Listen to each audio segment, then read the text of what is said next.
Good afternoon, everyone, and it is a pleasure to be here. Just let him talk. I want to hear about this. Well, thank you, but it is a pleasure to be here. We have tried, as well as we were able, to communicate many things to many people during this time of what I think is clearly, or what has clearly been an epic storm. Are there places we could have done better? Perhaps. But let me tell you a little bit factually about what happened.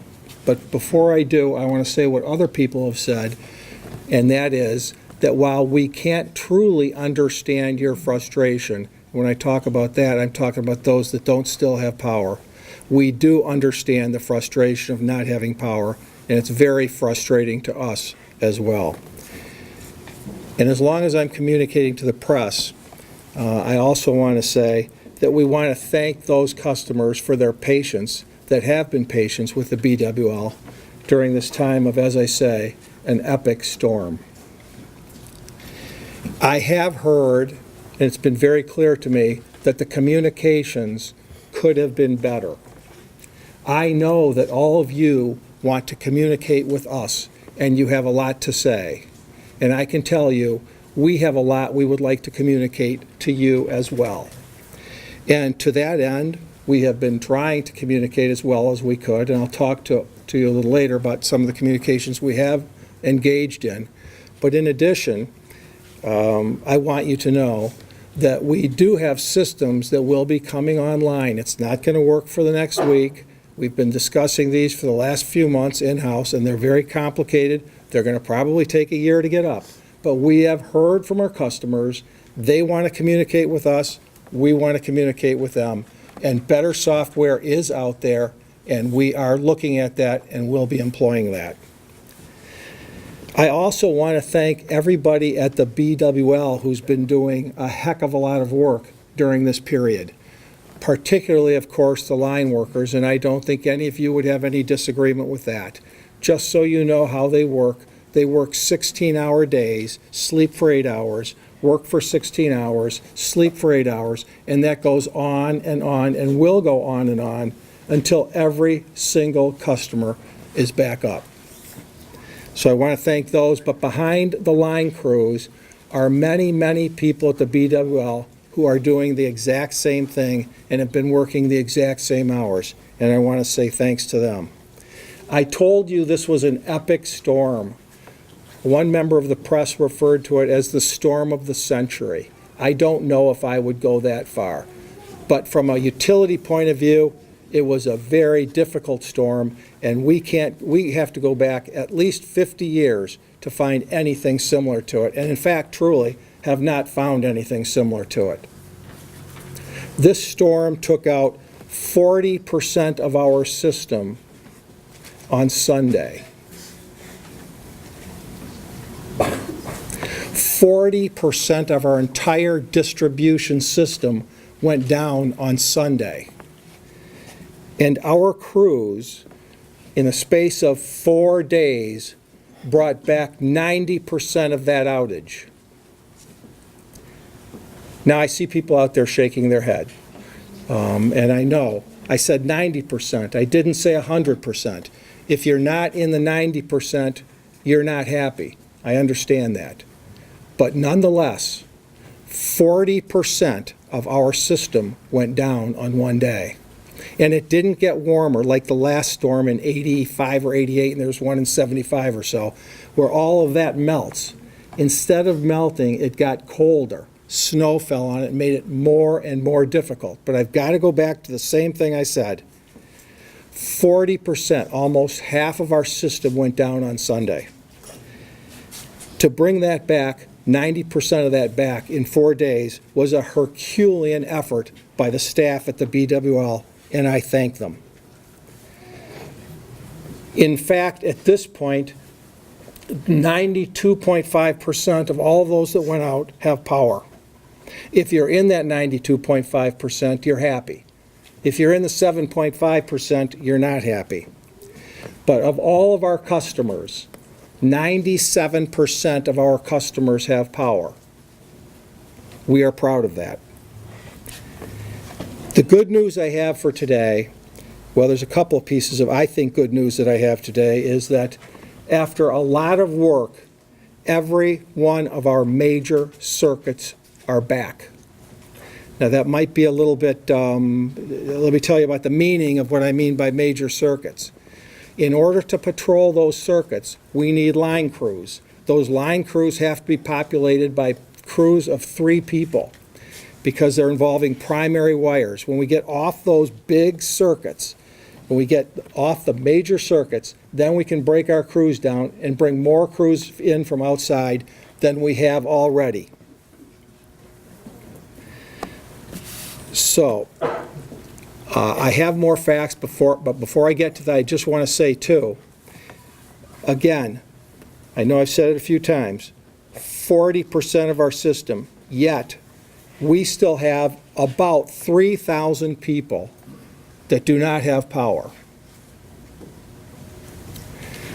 Consumers Energy that lost way less than 40% of its system, far less than 40% of its system, has far fewer people in Ingham County than we do.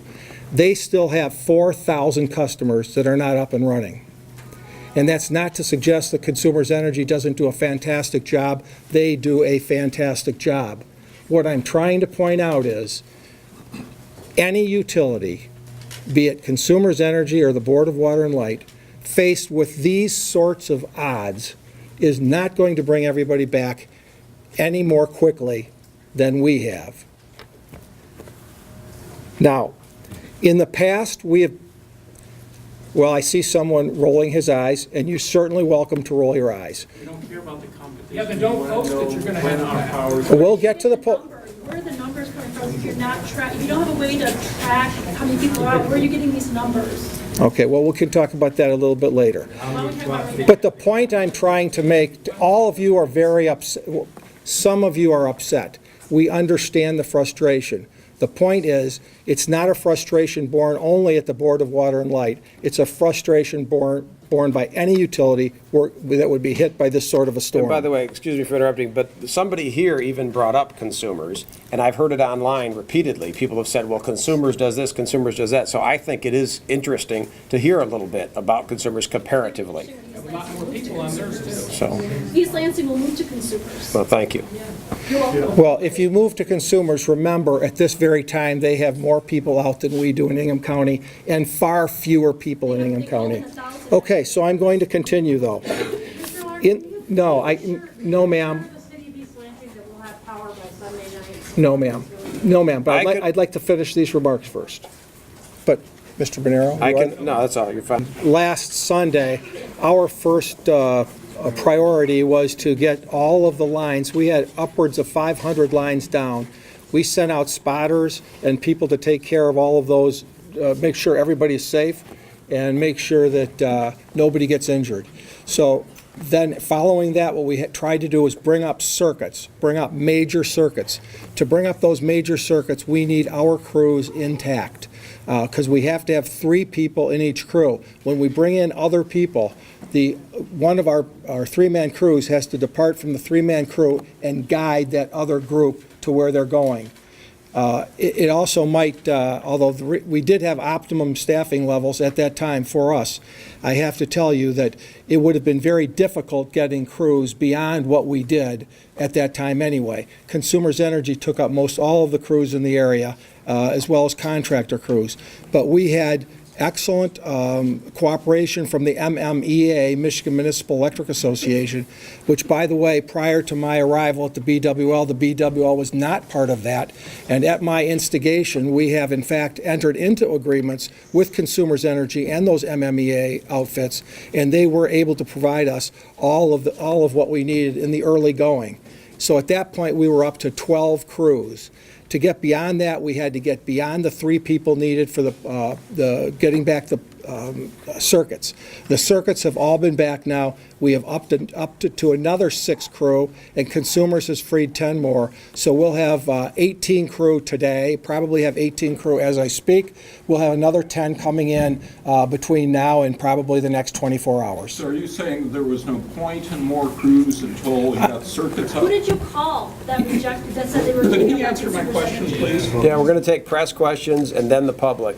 Yes, thank you. Are you saying there was no point in sending out more crews until you got circuits? It's a combination really of both. At that point, until we get circuits up, we want more crews, but there's a limit to how many crews we can take. We want to make the most efficacious use of the humans that we have to get the lines back as quickly as possible. So we needed to get those circuits back. To get those circuits back, we need our 3-person crews, or we can bring in other crews if we dilute from our 3-person crews and make a smaller number of 3-person crews and get more there. So the answer to your question is yes and yes.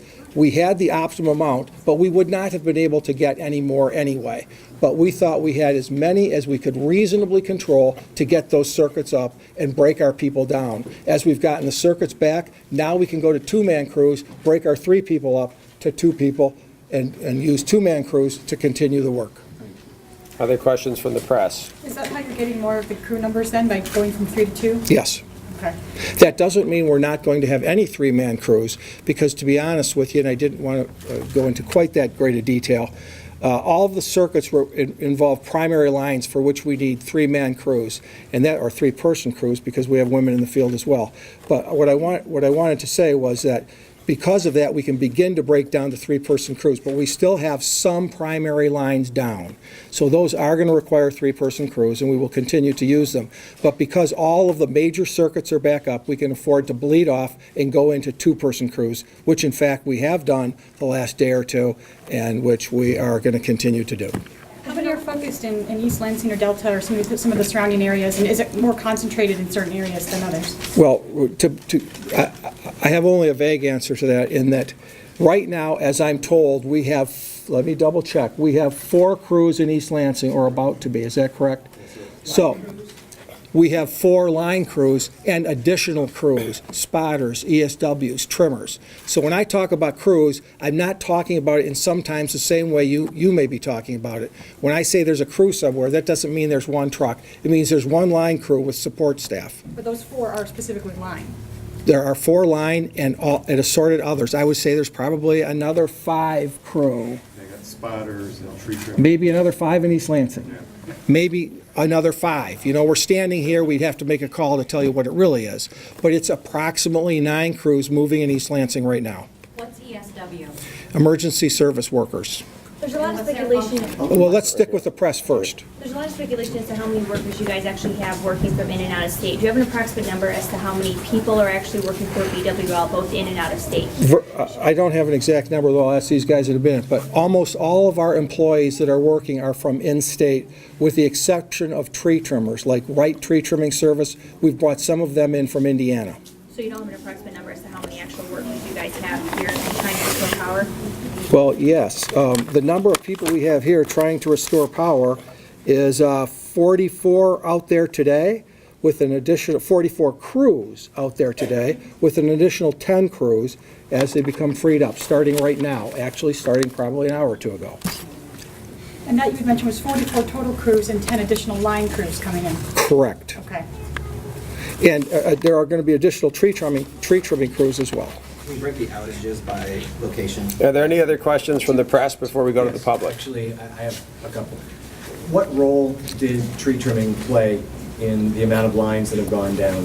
Has the Board of Water and Light appropriately kept the trees going and taken care of? Well, let me put it this way. The manager of our line department has told me that but for our aggressive tree trimming program, which by the way wins awards, instead of 40% of our system being out, 70% of our system would have been out. Now that's a gentleman by the name of Pat Haynes who runs that group. He's not trying to be really specific. Maybe it would have been 65, maybe it would have been 75. But the point is, what he's trying to say is we would have had close to double the outages, but double the number of customers out, but for the fact that we have an aggressive tree trimming program that I say has won awards. And I should say to you too, not to tout my own horn, or the BWL's horn, but as long as we're all standing here, we are known as a very reliable utility. We have won every year since I've been at the BWL, we have won a reliability award at the platinum level, of which only 50 to 100 utilities in the country out of 2,000 win that award. So yes, our tree trimming has been excellent. Could we have done more tree trimming? You can always do more tree trimming, but we think we're at the level that we should be at. However, after this storm, we are going to rethink that. And I don't know if there was some mention by the mayors. Following this storm, we are going to do a very in-depth analysis of all of our responses from the top, that's me, all the way to the bottom to determine how we worked in this particular storm, and that will include tree trimming. We have 4 tree trimming crews from Wright and 1 from ours, 5, not now, we have more than that, but I'm in non-storm situation. We're running 5, and they cover the city, they go all around the city in a very orderly fashion. You know, maybe there should be 6 or maybe there should be 7. We think 5 is the right number, but we're certainly going to rethink that. Okay. Additionally, did the Board of Water and Light have an emergency plan that included this sort of catastrophic event? And if so, when are you going to release that plan for the public to see? Well, I don't know exactly what we have as far as an emergency plan. We do have an emergency But plan. you're telling me that as the director, you don't know what plan he had? Well, let me put it this way. We have an emergency plan, and we have documents that support it. But what I'm trying to say is that we'll address every one of these specifics. We may not have that, but we have an emergency plan, and we are more than happy to release it. Okay, and when will you be releasing it to the public? Well, whenever there's a request for it. Okay, there's a request right now, put it on your website. Okay. Additionally, on your Facebook page and on your Twitter, which has frankly been poorly maintained, and I think everybody... Amen. Really, the only piece of information that was given, other than these brief updates about where some power work was being done, was who was going to pay for certain amounts of damage that were done to people's homes. Does the Board of Water and Light intend to help homeowners whose property has been damaged at the point of where the line goes in? That's people to pay for their own that's a lot of question. Let me try to remember all of it from start to finish here. First of all, you're talking about our information being poor. I think you're saying that, your word. Your social media outreach was very poor. Our social media outlet can be better, could have been better, and will be better. However, when you take a look at what we offered very important information to our customers. And what I hear time and time again is Consumers Energy has a map. The information posted wasn't right, though. Your Well, head honcho we'll- Pennsylvania office told me so 2 days ago. We'll get to that in a minute. But the map that well, let me talk about, these are in order, these questions. I'll take them as we come. The map that Consumers Energy has tells you that you're out of power. Don't have a map like that. 3,000 people if you don't have a similar map. Let me finish first. No, we're going to answer this question. I appreciate it, but we're going to answer this question, and then we'll get to the questions from the general public, or we'll dissolve. The point is, from my point of view, a map would have been handy, and the more information better is better. But what I want to say is, this idea that a map will tell you anything other than that you're out of power is not correct. It doesn't tell you anything but, wow, I looked at the map and I'm out of power. What we've tried to give people on regular updates is where our crews are working, so you can get some idea of where the work is taking place and if you're going to be handled. And to that end, I think that is very good information for the customer. You had more questions I wanted to answer, but I can't remember the rest of them. A follow-up. Detroit Edison was saying, is their policy different than yours in terms of having electricians repair the electrical power outlet? It was about the mast. Before the power is restored? The mast issue. About the mast. Masks. Yeah, you know, the ones that you put up on Facebook to make sure that your customers knew they had. That was to help the restoration effort so they wouldn't fall. Yeah, I'm not familiar with Detroit Edison's policy, but our policy with the mast is we don't own the mast. We can't work on your mast. We own the meter, we own the wires, we will bring the wires there. The reason that was put up on Facebook was because you're going to have to hire an electrician to put that mast up there. Customers are going to. Now, we inform them of that, but to give them a heads up about that, that was the point of that. I understood DTE did put up the mast, though. Is that incorrect? I don't know. Do you confer with DTE about these issues? We do confer with DTE about a lot of things, but I have not discussed anything about mass with Are you offering any DTE. rebates or any assistance to homeowners who've been out of power, who have damages to There's a that? plan Good, site. those are good, Other than those the are some of the. $25 that's mandated by law? Well, the $25 is not mandated by law. Well, let me say this. Let me say this. I was chairman of the Public Service Commission, and I authored that order that you're talking about. The Public Service Commission does not regulate municipal utilities, so we are not bound by that. However, we, as the hometown people, hometown power, I've been informed the Public Service Commission has determined that there are people who have been out long enough, I can't remember what the number of hours is, 120 in a catastrophic storm, something like that. We are going to honor that as well. As to claims you have against the BWL, we always have a claims department, and we'll honor the claims depending upon whether they're worthy or not. We can sit here and speculate all day long as to whether the claims are worthy, but if you just file a claim, we will look at it. Any immediate questions, please? I would like to ask the mayor about the National Guard. I understand that they don't have the responsibility or the expertise to help with the power lines themselves. But were there peripheral duties that they could have performed in terms of right now directing traffic at high traffic areas where the streetlights are out, removing debris, doing some of the support systems, including providing maybe a soup kitchen? One other question is, I understood that in other countries, it might be the National Guard folk that know how to use large generator trucks they have. They could have been supplemental, maybe for places like Bertram. Are there possibilities that the National Guard could have been used in ways that would have been useful looking back on how severe this was? Well, looking back and looking forward, there's a number of things I'd love for the National Guard to come in and do. At any given time, there are mayors all around the country that would love to have the National Guard come in and do things. But I have to rely on my police chief and my fire chief and my director of emergency operations to tell me certain things. And they're not telling me that our local effort is overwhelmed. They're not telling me that we can't respond. So in order for us to go to the state, my understanding of my powers as mayor is I need to say to the state, and Trent, if you want to correct me, my understanding of my powers is I need to be able to say to the governor, we can't do this. We can't clear the streets. We've used all our people, we've used all our resources, and we need help. It's not a matter of we'd like a little extra help. Sure, we could use help, and I could certainly use some money because it's probably going to cost us $200,000 or $300,000 to clean up all this debris. I'd love to have the National Guard. They just don't operate that way. You don't get a declaration. Only the governor dispatches the National Guard. A mayor can't dispatch the National Guard. I'd love to be able to get the help. How often have you talked to the governor? I haven't talked to him lately, but our people have talked to his people. Do you have an estimate yet about what it costs maybe so far? I've given you my estimate, 200 to 300. Oh, what cost we've rung up? Yes. I'd have to turn it over to Trent. And I'm sorry, Mayor. No, I'll let him answer first. But Trent, you had an idea? We don't have an estimate at this time. Okay. there's been a lot of discussion about this disaster declaration issue, so I think it's worth emphasizing what the process has been for East Lansing and for Lansing. Mayor Bernero's talked a little bit about it. This is an issue that's been discussed since day one. If this was a tool that was available to get us what we need, I don't think either Mayor Bernero or myself or our city manager, who's also empowered to make such a declaration, would have hesitated to do so.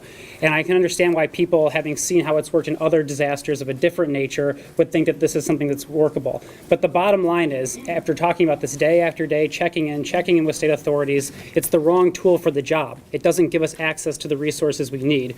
We've all talked about what the need here is to get the power on for everyone. The state doesn't have extra linemen. The National Guard don't have linemen that can do that work. They're not getting us what they need. And you've heard from everyone who's talked here today, we have adequate shelter capacity. We have police departments out doing extra patrols in all the neighborhood. The things they could provide are not what we need at this time. What we need are people who can get the power on, and the Guard can't do that. And I know there has been some discussion about their capacity to bring in additional generators. The state police addressed this yesterday. It is true, if there were particular high-need facilities that needed a generator for a facility, that they do that kind of work. What they don't do is have the capacity to get out there, reattach power lines, do that sort of work. They can't help us with that. And so there's nothing to be gained by either Mayor Bernero or myself making one of those declarations, because we're not going to get the resources we need. And you can see that in the fact that where declarations have been declared as a result of this storm elsewhere, it hasn't brought additional linemen, it hasn't brought additional resources. The primary advantage of a declaration at some point maybe in the future, depending on if thresholds are met, accessing resources to pay for things that have been expended. But it won't get us 1 second closer to turning people's power back on. One more media question, please, and then we'll open up to the community. One more media question. Chad, a lot of the trees and limbs you see if you're driving around are between sidewalks and the street. Whose responsibility is that? The cities. So just leave them alone. Yes, we ask if they're able to, perhaps pull them out of the street. If they are connected in any way, shape, or form to a line, if the tree is touching a line, we just ask for you to call that in. We will bring in our crews that are trained to that. Those lines could be grounded to the tree, and the tree could provide you a shocking new year. So we want for everyone to be very safe, very cautious. But if the tree is down and you can move the limb kind of parallel to the road, get it out of the sidewalk, we would appreciate that. Your neighbors would appreciate that. But we will be moving. So you don't need to cut those up. Just try to make it safe for people. That's correct. Try to make it safe. We will be moving throughout the entire city, deploying 4 different crews in all 4 quadrants of the city. As we continue mitigating the block streets right now, we will then transition into clearing operations and debris pickup. Megan, and then Rich, if you have questions. I was at the rally earlier today in East Lansing, and I sensed that there was a lot of frustration that this is a Lansing utility that East Lansing comes under. And I'm not sure I understand the dynamics of that.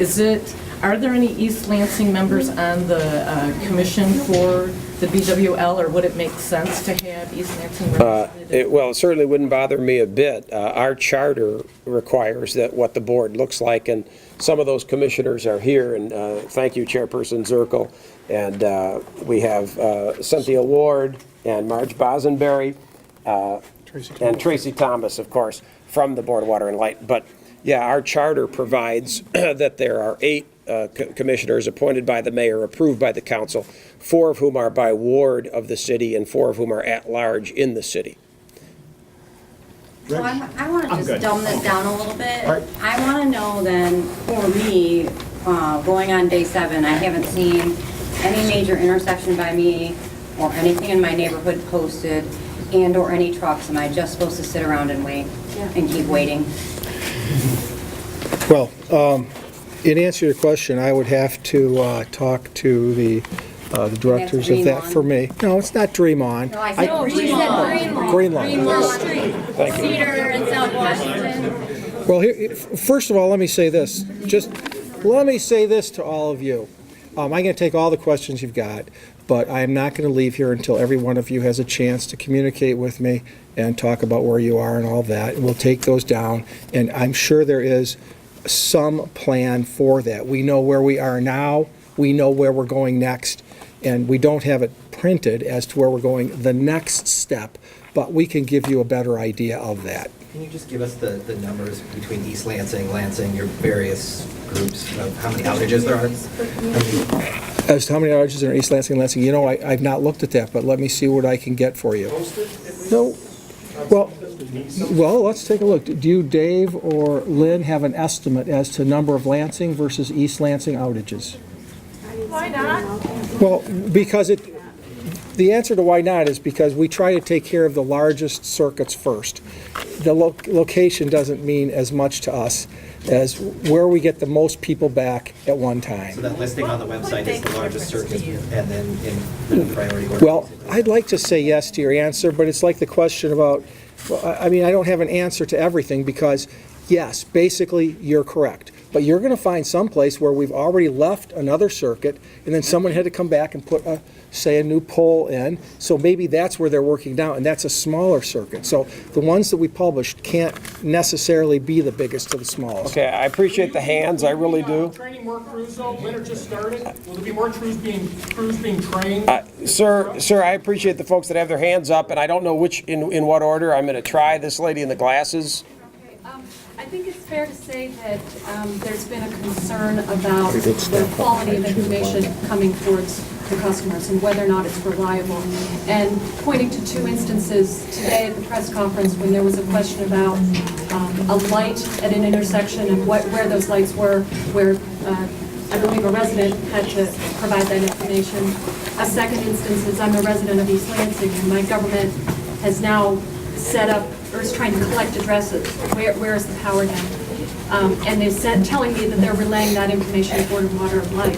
So the question is, going forward, what's past is past, but going forward, what confidence can we have as residents that you know where we are and what needs power?